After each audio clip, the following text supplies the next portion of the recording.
Welcome to the Why Not podcast, where we explore new ways of living and learn new things. I'm Bowen, joined by my great friend Parsa, and today we're going to be doing our first ever book review podcast, reviewing the book 7.5 Lessons About the Brain by Lisa Feldman Barrett. If you're listening on Spotify, we have recorded a shorter summary on our YouTube channel Why Not, which you can check out. Before we begin, I would like to acknowledge the traditional custodians of the land on which we meet today and record this podcast. I pay my respects to the elders past, present, and emerging. Hello there. Hello there. Today we're gonna be reviewing our book by Lisa Feldman Barrett. Yes. And it was relatively shorter book compared to other books that we've read before. Only about 130 pages or so, and the book's relatively small size. Definitely. So nice and short. Didn't take that much time. A good book to kind of do our first review on. Yeah. It's like a kind of like a practice run for other books that we're gonna do on. And overall first impressions, what did you think about it? This is actually my second impression of the book. Okay, yeah, that's right. I read the book first 2 years ago or so. We should note this author, Lisa Feldman Barrett, also published How Emotions Are Made. Yeah. Yes, which is another monumental book that I also thoroughly enjoyed when I first read it. So I picked up this one, my first impressions and my second impressions, to be honest. Mm-hmm. It's a nice book. It's short, so it's not written to go into Much detail. Yeah. Not a lot of detail, not a lot of depth. Yeah. But it's a good summary focused. of like the fundamental lessons of neuroscience, I would say. Neuroscience. Yes. Yeah, speaking of like the detail, I honestly, because like coming from like a science background doing biomed and a lot of neuroscience related stuff, the book kind of felt like it was lacking a lot of detail. So to my liking, it wasn't the best. It wasn't. I couldn't say it's a scientific book because the literature used was very aimed towards more of the general public rather than anyone with science background. So anybody could read this book and enjoy it. Yes. My first impressions, didn't find it as enjoyable because of the lack in the scientific aspect of it. Like when she was explaining something, she said it in very basic terms, whereas you would expect it to just be said out loud. So for example, if you're talking about dopamine, you would assume that most people with scientific background would know what that is already. Yeah. But she would have to break dopamine into like neurotransmitter, explaining what a neurotransmitter is, explaining how it's being kind of passed from a neuron to another neuron. So all that just felt like redundant information that I kind of already knew. But overall, for most general public, I would say pretty good book to read and get an idea. Yeah, I think we would probably recommend this book to probably members of the public who just don't have much experience in neuroscience. So obviously because we've taken units on this, studied it. Yeah. So to us, it wasn't all new information. So perhaps there was the lack of like exploring new things we haven't learned before. But if you're not that familiar and you just want to learn a bit about the brain, I think this is a great book. Very great start book. Definitely. And it was 7.5 chapters, starting with like a little half chapter. We'll talk about the summaries of them in a little bit. But how did you think about was it like a key kind of thing you got out of the book? Like anything? It was your second read, so I would assume you would like even compared to me, you probably got a little bit less out of it compared to your first read. Yeah, definitely not in terms of new knowledge. I wouldn't say, obviously, this is stuff I've been exposed to before. But it's a nice way because, as you mentioned to me before as well, this book uses a lot of analogies, which is great for if you're learning this for the first time. You're building that first-time exposure, the fundamental understanding. And for me personally, maybe it just helps me if in the future I have to explain any of these concepts to anyone. I now know a few analogies I can come to. That's true. Yeah. And this itself would be a good practice to kind of try and use these analogies. Yep. Speaking of that, this book, I think we've kind of focused on the negative aspects of it, but there is a lot of positives about it as well. Which we'll dive into right now with all of the chapter summaries. All the chapter summaries. Yes. Before we get into that, do you want to say like what you enjoyed about it more? Yeah, what I enjoyed about this book is just the fact that it did a really good job, in my opinion, of breaking down the lessons that you learn in neuroscience into really relatable ways that anyone can understand. That's right. Yeah. So I think it's a really good thing that you don't need any background to understand the lessons in this book. True. So it's a great first lesson of any neuroscience. Yeah, course, yeah, perhaps. definitely. Yeah. There was also I think there's a particular chapter about the children and babies' brains. Yes. And I felt like that was very highly tailored towards parents. So I feel like even parents could enjoy it, as in what their child might be going through in terms of their brain development and how to maximize what they learn in such early ages. That's something I personally particularly enjoyed, because I was like, that's kind of unique. She just doesn't talk about it in normal terms, but rather gives a very in-depth information and detail to parents to kind of try and understand what it's like to be a child. Absolutely. Okay, should we dive into our chapter summaries? Yes, we should. Okay, so first we got so it's called 7.5 lessons about the brain. The half part is the very, very first chapter. Yeah. It's called Your Brain is Not for Thinking. Do you want to give a little description about that? So in the first chapter, the author makes the point that the brain's function goes beyond what we can typically think of, such as thinking. Yeah. But she also introduces this idea of allostasis. That's right. It sounds similar to a word that we've heard before, which is called homeostasis. Homeostasis, yeah. So she also, there's a theme that she introduced in this book and also in How Emotions Are Made, which is this idea of body budgeting. Do you want to talk about what that is? Oh, yeah. Well, the body budgeting is referring to the energy that our body utilizes. And brain is basically the control center of what we have. And it regulates our metabolic system, our lymphatic system, all the pathways that your body, everything you do in your body requires energy, whether you know it, you're conscious of it, you're not conscious of it. Exercise is not the only thing that uses energy. Yes. Matter of fact, your brain uses about 70 to 80% of the glucose that is produced in your body. So it requires quite a bit of energy, and body budgeting uses that energy in an efficient way so your body doesn't run out of energy quite often. That's that. And like you mentioned, there's also the term allostasis. That is a bit different to homeostasis. Allostasis, I'm going to give a definition, and it's just going to sound like what a definition of homeostasis will be, but there's a difference. Okay. Allostasis is your brain's ability to predict how much energy something's going to use. So, for example, when you get out of bed and you want to use the bathroom, for example, maybe that's the first thing you do. Your brain's kind of predicting how much energy that's going to use. Yeah. And so it kind of prepares it for that amount of energy. Whereas homeostasis is when it detects a change in your environment, such as, let's say, it could be a change in temperature, it could be a drop in blood glucose level, and then it tries fixing that error.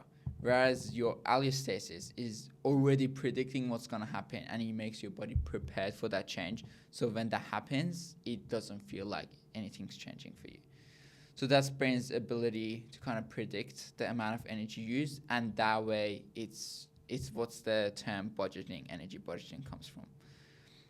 And that's basically the very short half a chapter summary that she kind of gives.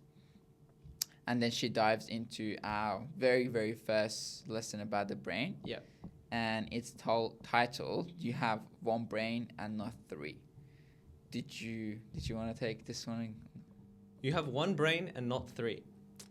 The title of this chapter, so she's referring to the theory, the triune brain theory, that was developed by Paul MacLean sometime in the last century. Yeah. Or the century before that. Basically, it proposes that our brain is made up of three different layers. You have the most inner layer, the middle layer, and an outer layer. The most inner layer, it was proposed, is known as the lizard brain, right? The lizard brain, so it's right. the reptilian brain. It's the brain that's sort of most ancient and the one that was first to evolve. Yeah, it's also, I think, called the survival brain as well, Yes. sometimes referred to as well, yeah. So the theory would suggest that the most inner lizard brain will be responsible for our most primal desires. So it's our desire to survive, life or death. It's responsible for reproduction, things like that. Yeah.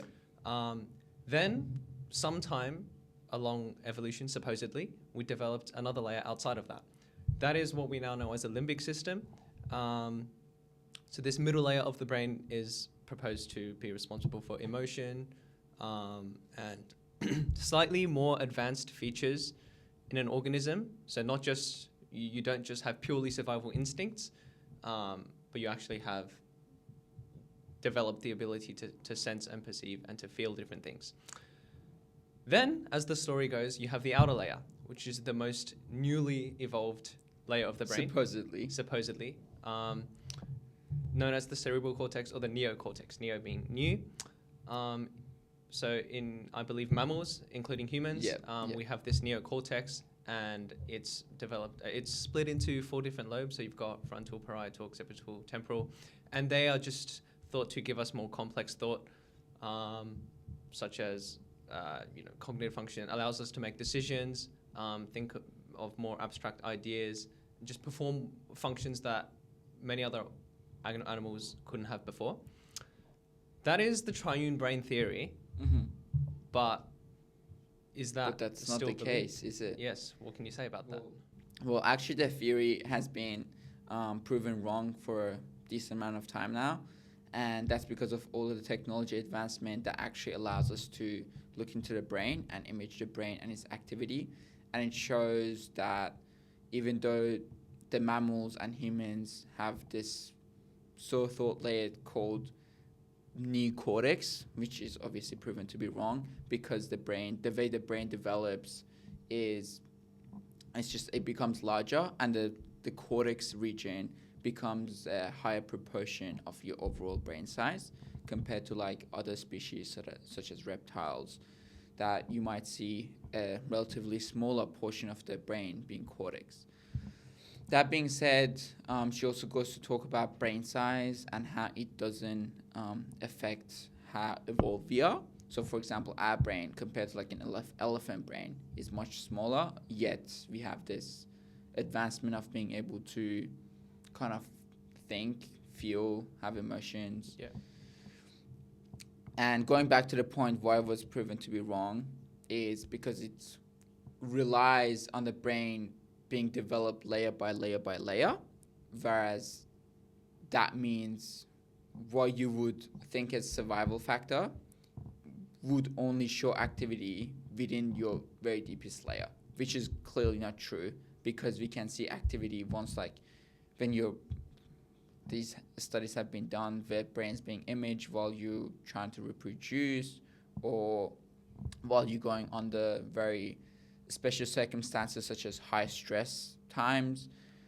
And what they show is that your overall brain is active. It's not only one layer that's active like at a specific time, or another layer being activated after a certain layer was activated. It's all collectively working together as a network, which then is actually the next chapter that we'll be talking about. But I think that's enough about what I've said. Well, so I wanted to pass it on to you to kind of talk about, are we superior species than other species because we have feelings, because we have emotions, or? That's a good question, because humans would like to think yes, but it turns out that isn't the simple answer. That is actually the case.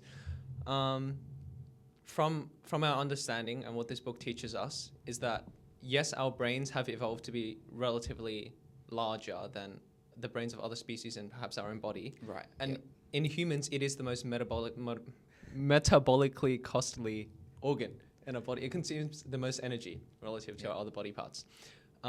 And for us, it enables us to perform highly cognitive functions, executive functions. Right. Things related to cognition and a host of other things that we now conceptualize to be the higher order activities that can be performed exclusively by humans. By humans, that's right. But that doesn't mean that we are unique. We are unique in the sense that we have the ability to conceptualize and have abstract thoughts and a bunch of other things. But other animals have also evolved to develop abilities that humans don't have. That's right. For example, we can't fly like birds can. We can't. Well, we also can't change colors like chameleons can. We don't have abilities to, for example, lizards, when they get their tails chopped off, they can regrow it. Starfish can also grow their whole body from just a little- single arm. Yeah. So animals That's have wild. really extraordinary abilities that humans Don't. can't replicate. You can't. So this chapter just establishes how our brain has evolved and how we went from, a single-celled organism that just has the ability to basically find food, eat it, and then find more food and eat it, and find more food and eat it. We evolved to be more complex. We went from single-cellular to multicellular. We went from just searching for food and having life or death instincts to somewhere developing consciousness, and then somewhere in evolution developing more and more features to the humans we are today. Yeah, definitely. Oh well, that was basically all chapter 2, talking about the brains, the wrong theories that we've had, and the advancement in technology that has allowed us otherwise. Moving on at the chapter 2, which is titled "Your Brain is a Network." Yes. This is where Lisa kind of takes the step further more from just talking about different theories of brain development to talking what the brain is and how the information is being processed in it. She goes to talk about neurons mostly and how the information is being relayed from one to another. She again brings up the whole budgeting, energy budgeting theory in that how our brain has evolved in a way to optimize energy by connecting billions and trillions of neurons together in order to relay information at a very magnificent rates, like such fast rates, while minimizing the amount of energy that's being spent on it. Did you want to give some insights on what the kind of the procedure's like? Yep. So the I'd just like to add, the title of the chapter is "Your Brain is a Network." Just generally, we often hear scientists say that X brain region does Y function, right? That's right. Yeah. We hear like, the amygdala is the fear center. It's responsible for emotions. We hear like the hippocampus is responsible for memory. All of those things are right, but does that imply that those are the only regions that are activated or responsible for one function? Absolutely not. So then that's what this chapter also dives into. It's the fact that your brain is extremely interconnected, and to perform any one given function, it is not one region that just activates. The activation, perhaps of a particular region, activates another region, and a chain of regions down the line. And so it's not really neurons that fire individually. It isn't really even a single brain region that just fires. It's really a neural pathway that when you repeat an experience, it fires all together. Exactly.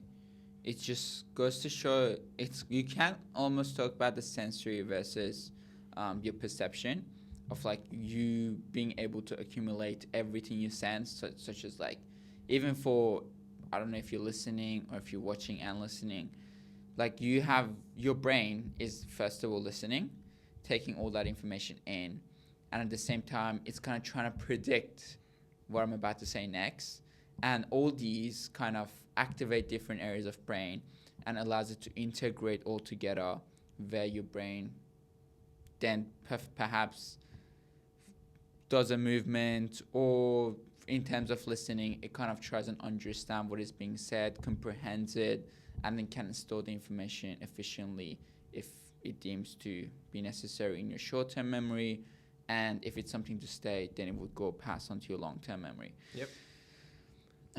Those are things we'll be talking about in the next 2 chapters. Oh, yeah. They are. Yep. Moving on to chapter 3, it is titled "Little Brains Wire Themselves to Their World." This is a chapter about essentially development, brain development, neuroplasticity. Yeah. She starts off going from the moment you're born, talks about how as a newborn baby, compared to other animals, many other species, the newborn human is actually quite helpless. That's true. Can't really do anything except cry, which means we demand a lot of attention and effort from our caregivers to give our newborn babies a really special environment. And there is this idea that the longer we develop and the more skills and experience that we acquire, the less guidance that we need from our caregivers. That's hardly, a lesson in neuroscience. It's probably just general growth and parenting. That's right. But to relate it back to the brain, in this chapter, there is the idea that these ideas from neuroplasticity, but the author talks about tuning and pruning, which are two big points in plasticity. I can broadly summarize it. So tuning and pruning, let's focus on the tuning. Tuning just refers to when you repeat an experience or an action or anything, the neural connections that are involved, or the neurons, they fire together. You might hear it as the neurons that fire together wire together. So frequently stimulated synaptic connections are strengthened over time. Yep. This might be known as long-term potentiation. There's also synaptogenesis, which is the formation of new synapses that are involved. But yeah, essentially, the more you repeat something, the more you remember it, the more neurons are firing together. The way that it strengthens, how does it strengthen? What is actually being strengthened? It's like, is it like the dendrites? We could talk about the dendrites becoming bushier. We could talk about the axons being myelinated to a point that the speeds that these neurons fire are quicker. Could talk about the neurotransmitters that are being stored in the vesicles. They also increase in numbers. And all these happen gradually as a neural pathway is being strengthened via the practice that you do. That's why the more practice you do, the better you get at it. It's because the neurons become more in sync, and that allows for the firing to be more smoother. So for example, we did juggling a while back, and our neural pathway actually just strengthens as we practice more. So that was basically what tuning is. Talking about pruning, what's pruning like? Tuning and pruning. Pruning refers to the second part of the process, whereby, so before you had memories, you had neurons that are fired together, what they wire together, so the more you repeat something, the more you remember. With pruning, it's the opposite. So the connections that aren't strengthened, they become weakened and may eventually die off over time. This is effectively forgetting, and it may at first sound like, why would we have this mechanism where we just forget things? Like, I want to remember things, right? I want to ace my test. Yeah, basically. Remember everything. But there's a really good evolutionary reason, because this is sort of, you have neurons that fire together and they wire together, but you also have, if you don't lose it, you lose it, which also applies. So with memories that you don't use, your brain is effectively saying, I haven't used this in a while, therefore it's not important. If it's not important, I'm not going to allocate my energy and my mental resources. That's right. To strengthen this anymore. I'm just going to forget it. So I can use the limited resources that I have to strengthen the ones that I actually do use more. So these two systems of strengthening neurons and weakening neurons, or strengthening the connections rather, the synaptic connections, they work simultaneously, and they are what help us learn and remember and navigate them. Yeah, pretty much. And that kind of summarizes what plasticity is about. Yes. And going back to Lisa's kind of analogy, goes back to talk about body budgeting. So to spend more budgets on something that's more important, you have to cut off some other budget. And that summarizes this chapter 3. Moving on to our chapter 4. This chapter is titled, Your Brain Predicts Almost Everything You Do. So this goes, again, to talk about the brain's ability to be able to integrate information and then kind of try and predict how much energy it's going to require, what it might hear, what it might sense, how it's going to be tasting like. So all this stuff your brain is able to do. And this is actually one of the reasons that sometimes you might see something that you actually haven't seen. I think there was, she gave an analogy. It wasn't an analogy, it was a story about this guy. And he went into military where you get a rifle, and once you're going into enemy territory, you're expecting to see people who are going to be shooting at you.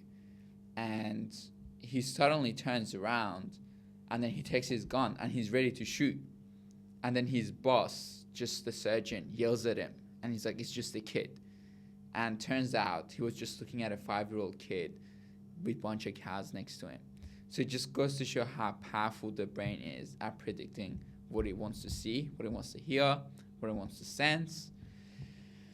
And I think a key idea in this chapter is that we distinguish between sensation and perception. definitely, So this is one of the first things any psychology students will probably learn, true. but it relates to how we have our sensory organs. Like our eyes let us see, our ears let us hear, and our skin lets us touch things. I suppose we have touch receptors, but the sensory signals that enter our body are actually quite arbitrary. They have no meaning assigned to them. That's right. So when you see, I'm trying to come up with an example. When you see, let's say this water bottle, you're actually just seeing something that is sort of tube shaped. You can see the contours of the lines on the side of it, but you know that this is a water bottle because for the past however many years of your life, you've seen water bottles, you've seen the shapes that they come in, the sizes, the fact that you've had experience using one, drinking water from it. That's right. So your prior experience and your knowledge and the context, right, the fact that this is a room, your brain integrates all of this information and allows you to make a prediction about the future. It's that this is a water bottle. And everything that you're perceiving in your environment stems from this very fundamental idea that you're using past experience to help you predict the future. Your brain is a prediction machine, as basically stated in the book. So whenever you come across figures that are ambiguous, you might not know what it is. And that's where you kind of are lacking the experience in a sense, perhaps. Yes. But then once you kind of understand what it does, what it is, then for the next time, your brain will be able to use that prior knowledge to be able to predict, what this actually could be.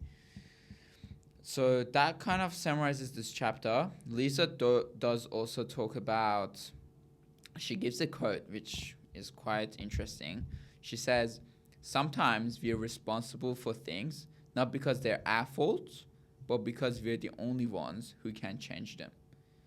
It's a little bit of an abstract quote, but I think what she's just saying is that our brain is a predictive machine, like you said, and sometimes it's our past experiences which shape what we feel about towards other people. Yes. So I'll add a bit of context to this quote. Yeah, go for it. So in this section of this chapter, Lisa is actually sort of zoning out a little bit and talking about the wider societal implications of our predictive systems. I'm not sure if this was the exact part of the chapter, but somewhere along this part of the book, I'm pretty sure she talks about how you can, for example, you can grow up in an environment where your experiences with other people are maybe not necessarily representative with how these people will act in the real world. So, and your experiences in general may not always be an accurate reflection of how the world works. So these are the sort of things that can lead to stereotypes and prejudice and discrimination, because if you've had a very limited experience with, let's say, a particular group of people, and they've behaved in a way that you don't appreciate, you don't like, it's left you with a negative experience. That's right. And that happens again, and maybe one more time.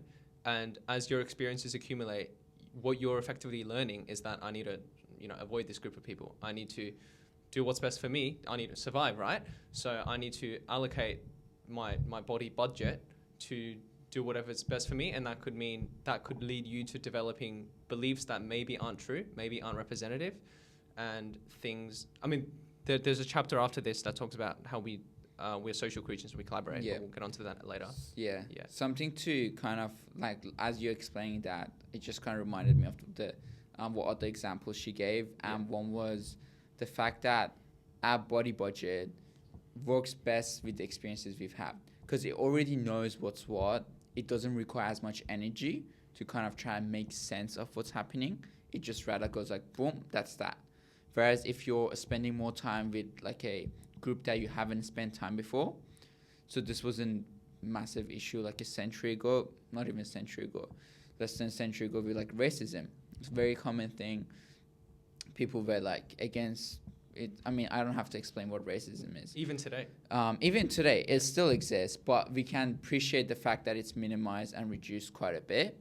And that is because of the fact that we allowing ourselves, we opening up our experiences to meeting new people, being able to treat everyone as equals. And the fact that we're able to spend time, have experiences with these people, I mean, as a society, with others, this is what's allowing our brain to be able to cope, become familiar, and therefore not require brain to spend as much energy getting to know other group of people. Yeah. And this perhaps was not the case back then, where you grew up, for example, in terms of racism, you grew up in a white family where you're only exposed to white people. You were told as a child's brain, I must say, is very susceptible to what other people say.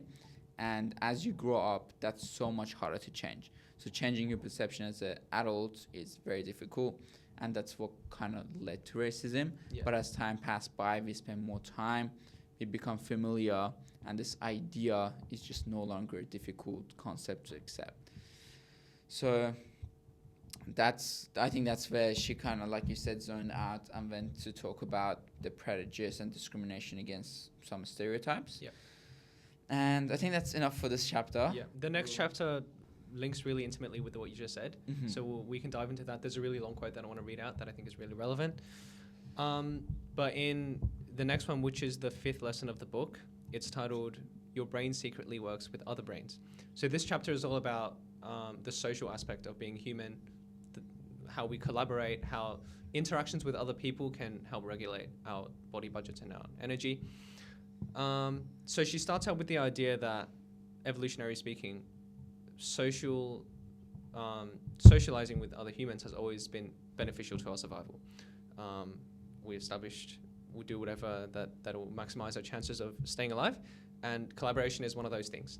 So having close social bonds with other people, close relationships, people who you can trust, I guess going back to thousands and millions of years, caveman days, it would be more effective if people in our clan and our tribe knew their responsibilities and their roles, and they can, when you go to sleep, perhaps they can stay awake and look out for you. So even in research today, I think in the book it's mentioned that people who have close social connections live longer, have better, healthier, more satisfied lives. She also talks about how in social interactions there are subtle cues and mechanisms by which we can regulate each other's body budgets. So let's say when you're having a conversation with someone like we are right now, perhaps the subtle facial expressions and changes that we give off can induce some sort of change in your heart rate. And I can feel it as almost that it happens. And this is happening in every human interaction ever. Or you could be maybe watching a movie with someone and you're paying attention to the same film, and in the movie maybe you have parts that are maybe very exciting, parts that are more boring. So when you're watching that and you're engaged in the story, your heart rate would basically be synchronized with the person you're watching the movie with. That's right. And the emotions that you feel, the thoughts that you develop about the characters, all of these changes in your body's physiology are all being synchronized. Yeah. So there's a very powerful social mechanism and how our physiology are intertwined. Yeah, even like when you get angry at someone, or like when someone starts yelling at you, you just feel your heart rate go up. You feel like the blood pressure just rising, preparing you for that kind of like trying to fight them back. Yeah. So it just shows how our brains are connected to other brains, which is what this chapter is about, and how what other people say and do is directly affecting us. Yes. Later in this chapter, going back to where we left off in the last chapter, Lisa once again goes on to some of the societal implications. I just want to read this quote, which is a fairly long quote, but I think it's relevant to what we were talking about. So it goes, you might have to learn more about a person, an extra effort that translates into more withdrawals from your total body budget, which can feel unpleasant. This may be one reason why people fail to empathize with those who look different or believe different things than they do, and why it can feel uncomfortable to try. It's metabolically costly for a brain to deal with things that are hard to predict. No wonder people create so-called echo chambers, surrounding themselves with news and views that reinforce what they already believe. It reduces the metabolic cost and unpleasantness of learning something new. Unfortunately, it also reduces the odds of learning something that might change a person's mind. So this quote I highlighted when I read it. I just think it does a really good job of telling how we always seek out opinions that are similar to ours. Yeah, yes. it's confirmation bias, right? Yes. Yeah. So this chapter dives into how empathy can be good for our body budgeting, right? To help consider somebody else's situation and their view. Yet in the world we live in today, everything's so polarized. On social media, you just see one side against another. Everything is this versus this. Yep. And there's not really the I guess, incentive for anyone to think about a topic from another person's perspective. It's just me versus you. I'm right, you're wrong. Yeah. It's a very difficult kind of concept to understand because, like, the way that, speaking of social media, the way that the apps are designed is that you're being fed what you already believe in. So, like, for example, this is like kind of a funny one, but Messi against Ronaldo. They're both very famous soccer players, obviously. And for example, for someone who's a fan of Messi, you would see in their feed or like their For You page, you would see a lot of videos about how Messi's a better player than Ronaldo. Whereas if you go on somebody else's phone who's a fan of Ronaldo, you're going to see the other way around. Absolutely. I know it's all jokes, but it just comes to show the society as a whole and how your opinion might be correct or might be wrong, while the other person's could be also correct. So it's important to practice empathy, trying to understand the other person's perspectives. I think this is something I try and keep in mind when I have a strong opinion on something. Absolutely, me too. Yeah, I just consciously try and think, okay, where are they coming from? Yes. What point are they trying to make? It's sometimes very hard to kind of come to accept with it, but at the same time, if I try and put the extra effort to kind of understand what they're saying, I feel like it kind of helps me to get along with them better. And just kind of, we're humans, we grow, not everyone's right. So it's good to be open-minded. I totally agree with you. I do truly believe that empathy is just one of those things. It does take practice, but having the skill to consider somebody else's viewpoint that's different to your own, especially if you already have sort of really strong opinions and you just think, like, I have to be right, you have to be wrong. But just thinking about, like, we're all humans. We all have reasons for why we act the way we do. So it doesn't matter how ridiculous it seems the person's views are, but being able to take the effort and stand in their shoes and think, like, you don't have to agree with them, but just thinking, this is my viewpoint. This is why I believe in it. This is why I've done the things that I did. Yeah. It's not asking you to change sides, but just practicing the skill of empathy. Yeah. Okay, well, we went a little bit off topic about the summary, but moving on to our last two chapters of the book. Yeah. This is where she kind of starts to sum up the book and give very last tips. So chapter 6 is titled Brains Make More Than One Kind of a Mind. So she starts differentiating between what a brain is and what a mind is. Any thoughts on that? What is the brain? What is a mind? So in this chapter, she breaks down how we can all have the same, we all do physically have the same brain. Yep. The human brain. Right. But from birth, the brain is actually genetically coded to adapt itself to the environment. And as the last chapter mentioned, we're social creatures. We grow up in different environments and very prominently different cultures, right? So we grow up in different cultures and we're raised with different norms, sociocultural norms and different practices. And I think Lisa brings up the example that in Bali, in Indonesia, people conceptualize thoughts and feelings as one concept. I hope I quoted that correctly, but she says people in the Western world like to think of thoughts as, cognitions, feelings as emotions, like they're two different things. You think one thing, but your body automatically feels another thing. Because we grew up in Western societies, this is the view that we adopt, and it's simpler for us to understand. But for someone from Bali, that may not be the case. They'd have a different understanding of thoughts and emotions, and that's okay, she says. You don't have to understand how someone from Bali thinks about our own mind. Oh well, that basically summarizes chapter 6. That was pretty good understanding of what differentiates between the brain and the mind. And let's quickly move on to our very, very final chapter, chapter 7, which is titled Our Brains Can Create Reality. And if you like, that kind of links closely to what we talked about, perception and sensation, and how what we kind of the information that we get are raw, and as they be integrated, they might be different to what we actually our perception of the world might actually be different to what the reality is.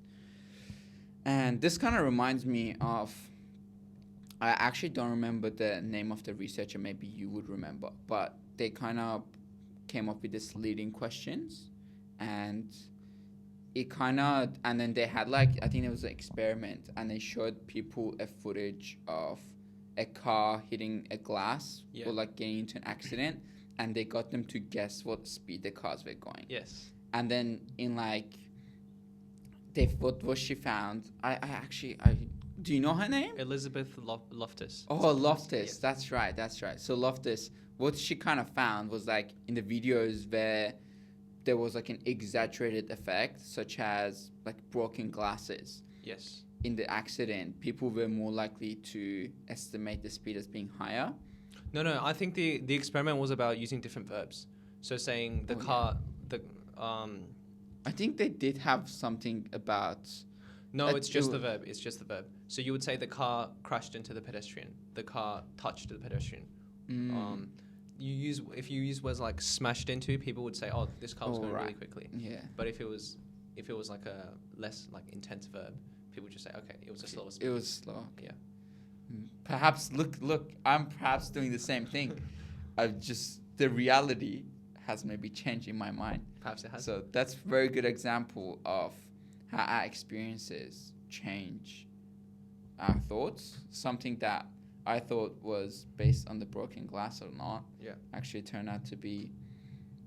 This is so ironic. I can't deal with this, but it's a very good example of how what we think could be different to what actually the reality is. Yeah. Did you have anything else add on to this chapter? No. This was that was her final chapter. Yeah. And she finished it with kind of leaving us with a bunch of messages. One of the most important ones was this was kind of like I said, this book, I kind of want to be done with chapter summary. So let's move on to our overall insights. Yeah. And what I got, especially from chapter 7, was the fact, like kind of like a life lesson about being okay with being wrong. Yeah. And being able to understand other people's opinions, while perhaps not keeping on to yours or holding on to yours very strongly, because you can be wrong. Everyone can be wrong. There are times you're wrong. And being able to emphasize with other people, being able to see where they're coming from. These were like kind of the stuff that we already talked about. I'll talk about other stuff as well, but were there any things that you wanted to share? So my overall thoughts on the book, like I said at the beginning, I think it's a great, short, clearly written book that provides many analogies for people who don't have any background in neuroscience to be able to really grasp these fundamental concepts well. Yeah. So that's why I think one very big advantage of this book. Yeah. Personally, because the content that's been provided, I've studied it for a few years. I didn't really learn anything for myself per se. Yeah. I think the fact that you're a psychology student, so what you study is the brain and human behavior. So all these concepts are very well known to you. For me, I studied psychology in high school, and I watched quite a bit of documentaries on neuroscience. I do neuroscience in a bunch of my classes as well. So all this stuff, relatively well known. That's, I would say, a bit of the downside of this book. The fact that it doesn't dive deep. The terminology used in this book is not scientific. Yeah. It's not based on research. It's not based on literature. It gives very broad definitions of concepts. But what it does good in is the fact that it gives lots of analogies. Yes. For people to be able to understand these difficult concepts just within a matter of reading this book. That's, I feel like, is a huge plus for the general public.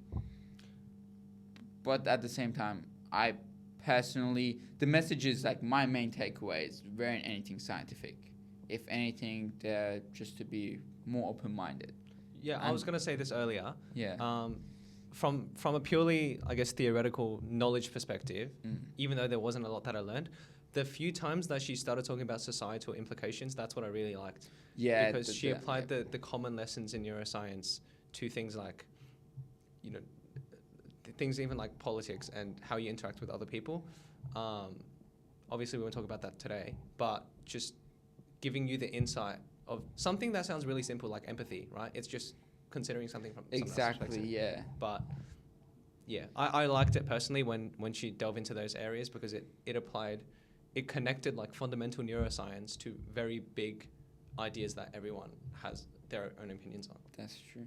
Well, I think my favorite chapter was probably the chapter about the child and how their brain is like highly plastic, goes under a lot of changes at a very quick rate. I think that was my favorite. I think it was tailored towards parents, but I found it enjoyable because it gave a very, like, the ability of a child to learn so much so quick. And then for us adults, you would think we would have an easier time adapting and changing, but it's like exact opposite. So it's just fascinating how children are able to do such interesting things. I have to say the same. I also love that chapter. Yeah. It was a very interesting chapter. I don't think we dived into too much detail in that one, but that was particularly a favorite of mine. Overall insights, if it was to be recommended, general public definitely. Yes. If you have scientific background in neuroscience, nothing too groundbreaking. Yeah.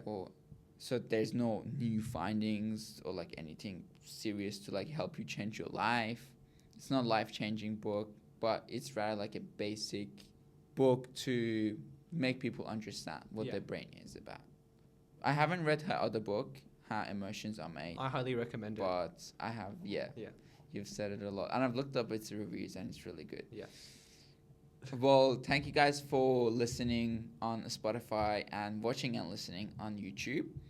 There will be a very shorter summary of this book review on our YouTube channel, approximately 10 minutes. And we understand that this was our first book review and it was quite a lengthy one.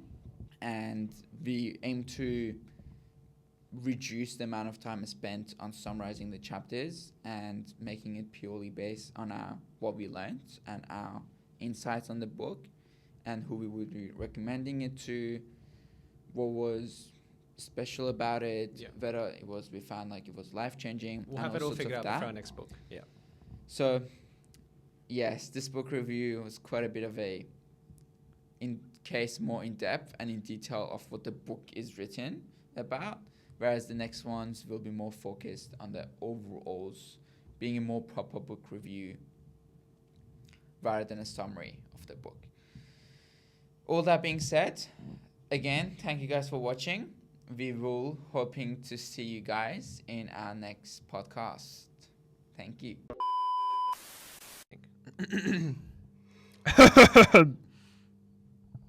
You have three brain. Oh wait, you have.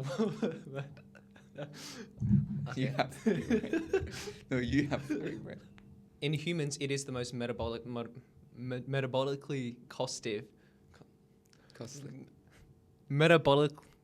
Metabolically costly organ. We can't, swim underwater efficiently like fishies and fishies, the sharkies, and the dolphins. Oh my god. My Broca's area not working now. Okay.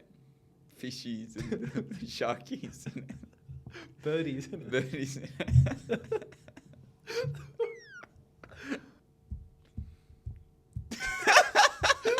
I just want to cut this whole section out. All right, on to chapter 2. All right. Fishes and sharks.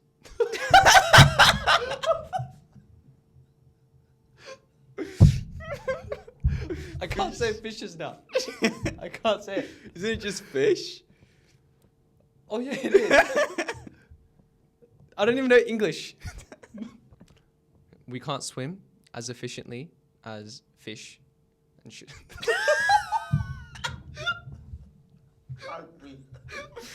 What is this? Kind of, you can kind of guess what the other person is thinking as you talk. As you. What's funny? I think really helps to understand what differentiates between the brands.